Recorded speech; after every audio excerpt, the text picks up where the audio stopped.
ভোটের হিয়ারিং লিস্টে কি বন্ধুরা আপনার নাম রয়েছে? তাহলে আজকের ভিডিওটি আপনার জন্য, কারণ এই ভিডিওটি না দেখলে আপনি হিয়ারিং কিছুতেই কমপ্লিট করতে পারবেন না। আর যদি হিয়ারিং কমপ্লিট না করতে পারেন তাহলে কিন্তু আপনার নাম ভোটার তালিকা থেকে বাদ পড়ে যাবে। তাই আজকের ভিডিওতে আমরা কথা বলবো কাদেরকে হিয়ারিং এর নোটিশ পাঠানো হচ্ছে, প্র্যাকটিক্যালি অফিসারদের সামনে বসে কিভাবে আপনারা হিয়ারিংটি কমপ্লিট করবেন, এছাড়া সঙ্গে কি কি ডকুমেন্টস নিয়ে যাবেন ও কোন স্থানে আর কোন তারিখে হিয়ারিং হবে বিস্তারিত জানাবো। তাই বন্ধুরা বেশি কথা না বলে চলুন শুরু করা যাক আজকের ভিডিওটি। বন্ধুরা সবার প্রথমে আমরা জানবো স্যারের হিয়ারিং নোটিশ কাকে পাঠানো হচ্ছে। হিয়ারিং নোটিশ তাদেরকেই পাঠানো হচ্ছে যারা এক ব্যক্তিকে দেখিয়ে 6 জন ও তার বেশি জনের ফর্ম ফিল আপ করেছেন। যখন আপনারা ইনুমেরেশন ফর্ম বা সার ফর্ম করেন তখন কিন্তু ভোটার তালিকায় নাম ওঠানোর জন্য রিলেটিভ হিসেবে আপনার বাবা অথবা আপনার মা অথবা দাদুকে রিলেটিভ হিসেবে দেখিয়েছেন সেই ফর্মে।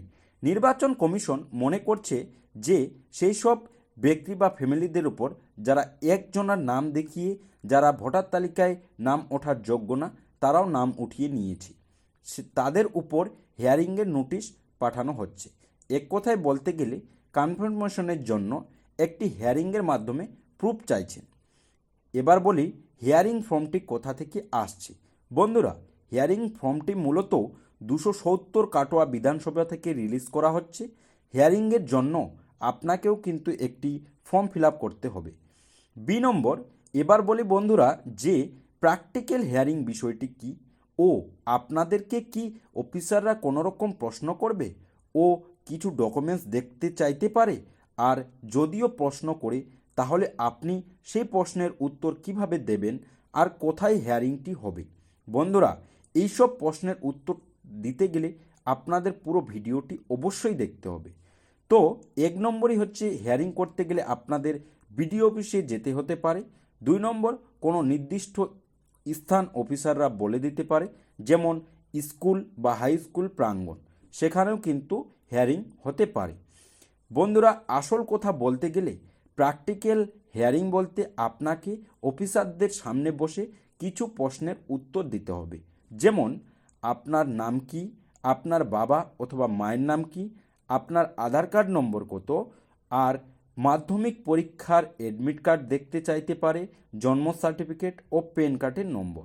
তো বন্ধুরা কোন তারিখে হিয়ারিংটি হবে, বিভিন্ন জায়গা অনুযায়ী বিভিন্ন রকমের ডেট দিয়েছে অফিসাররা, তবে বেশিরভাগ জায়গায় জানুয়ারি মাসের 17 তারিখের মধ্যে হিয়ারিংয়ের ডেট দিয়েছে। বন্ধুরা যদি আপনাদের হিয়ারিং লিস্টে নাম এসে থাকে তাহলে আপনারা উপরের আলোচনা যেভাবে আমি করলাম ঠিক সেইভাবে ফর্ম ফিল আপ করবেন আর প্রশ্নের উত্তর ও ডকুমেন্টস দেখিয়ে হিয়ারিং কমপ্লিট করবেন। তাহলে পরবর্তীতে আপনার কোনো রকম সেল নিয়ে সমস্যা থাকবে না আশা করা যায়।